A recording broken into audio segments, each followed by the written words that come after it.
In Jiangning Prefecture, the locals in a restaurant were gossiping about the young master of the wealthy family in Jiangdong. Albert, the family's heir, had been lavishly spending money on charity. In just 1 month, he had disbursed tens of thousands of guan. He had funded a charity hall at the start of the month, organized a large-scale porridge giving event a dozen days ago, and with his latest act of kindness, the total amount reached an estimated 40 to 50,000 guan. Some people admired his generosity, seeing him as a kind-hearted soul, while others scoffed, believing he was squandering the family fortune. Word also spread that Albert was heading north to support the anti-gene cause, and he planned to donate a large sum of money, reportedly tens of thousands of guan, to the Chuanjian sect. Albert was no ordinary youth. He was a time traveler equipped with a unique system as his golden finger. This creation system allowed him to transform lower-level items into higher-level ones, defying the constraints of the world. However, it required chi luck points and sufficient basic knowledge to function. Albert decided to support the Chuanjian sect for two main reasons. Firstly, he was driven by a sense of national and ethnic responsibility in the face of the gene threat. Secondly, he saw potential in the Chuanjian sect itself. At this time, the world was in the period between demi-gods and semi-devils, and the legend of the Condor heroes. Devon had founded the Chuanjian sect, but the first Huashan sword discussion had not yet occurred. The Chuanjian sect's primary mission was to resist the gene invaders, and its influence was gradually growing, with some of its Taoist priests even traveling to the south to seek support. Albert's offer of a large donation immediately caught the attention of the Chuanjian sect. Without having to wait for formal approval, he was given the Chuanjian heart method, and Devon, the sect leader, decided to accept him as a disciple. Albert's true intention was to use the sect's resources to accumulate the basic knowledge his system needed. For instance, when he tried to create the basic chi cultivating technique with his system, the attempt failed because his basic knowledge of internal martial arts was only 10%.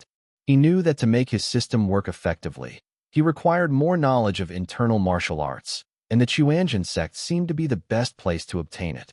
Eventually, Albert set off for the Chuanjian sect in the north, accompanied by Baron, one of the 7 true men of Chuanjian.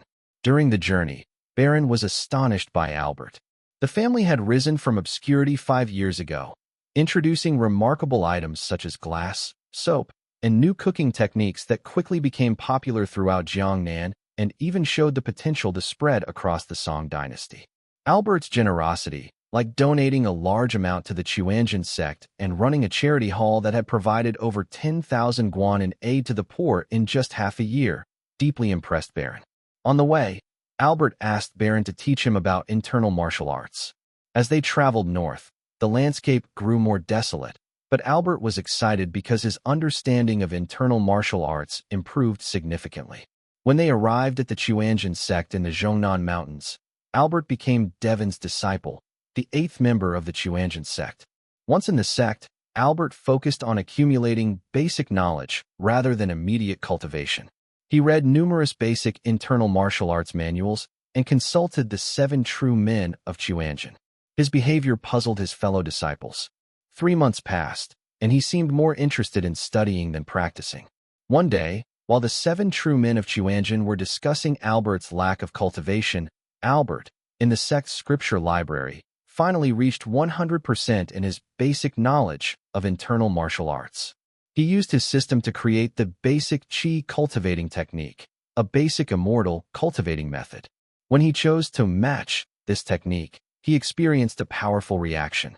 His body was filled with a warm current that soon turned into searing heat, causing excruciating pain. At the same time, in the outside world, the atmosphere around him changed. A strong wind pressure formed in the scripture library. Just then, Eugene, one of the 7 true men of Chuanjian, entered the scripture library. She was shocked by the sudden change. The strong wind pressure and the invisible power made her feel as if she was facing a huge mountain. The books on the shelves were flipping wildly, and she was forced to retreat until she reached the exit of the library, where the pressure finally subsided. Shocked and amazed, Eugene knew she had to report this extraordinary event to her senior brothers immediately. In the grand hall of the Chuanjian sect, Eugene's hasty return piqued the curiosity of the 7 masters of Chuanjian. When asked, Eugene was at a loss for words, but finally led them to the library. There, they were astonished by the powerful aura emanating from Albert, who was in the midst of cultivation. Baron, realizing Albert's potential, declared the library a restricted area and decided not to interfere with Albert's training. Albert, unaware of the decision, indulged in his cultivation. The unique qi he cultivated, which he named Zhen Yuan, was far more potent than ordinary internal energy. Over the next 3 years, the world underwent significant changes. The Mongols in the north were on the rise, the southern Song dynasty in the south remained mired in decadence, and the martial arts world gradually recovered from a previous great trauma. The Chuanjian sect, under the leadership of Devon, thrived with the support of Albert's fund. During this time, Albert's cultivation reached the 3rd level of the qi refining stage. His perception and hearing became incredibly sharp. As he strived to break through to the 4th level of qi refining, he faced the challenge of creating a new cultivation method, as the existing one only reached the 4th level. This required a large amount of luck points and basic knowledge, both of which he was lacking. Albert knew that the return of the 9-ine manual was about to trigger the first competition on Huashan Mountain, an event that could potentially bring him a substantial amount of luck points. Just as he was contemplating this, he sensed the familiar presence of his master, Devon. Devon, who had been searching for the 9-ine manual, had now returned. He was about to lead the disciples to the competition on Huashan Mountain to determine the strongest in the martial arts world. In the hall, Devon inquired about Albert's situation. Baron informed him that Albert was in seclusion for a breakthrough. At that moment, Albert entered the hall. He had indeed just broken through to the 4th level of qi refining and congratulated Devon on reaching the Xiantian realm. Devon, delighted, invited Albert to accompany him to the competition on Huashan Mountain. Albert readily agreed. The other disciples of the Chuanjian sect were excited at the thought of Albert's participation. They were eager to see how powerful Albert had become. Although Albert was uncertain about the true extent of his strength at the 4th level of qi refining, he felt that he might be slightly stronger than his master in terms of Zhen Yuan. Devon then left the hall to attend to other matters. Baron took charge of making arrangements for the journey to Huashan. Albert prepared simply, grabbing a common sword from the storage pavilion. The whole Chuanjian sect was bustling with activity in preparation for this significant event, and they were all looking forward to what would unfold at the competition on Huashan Mountain.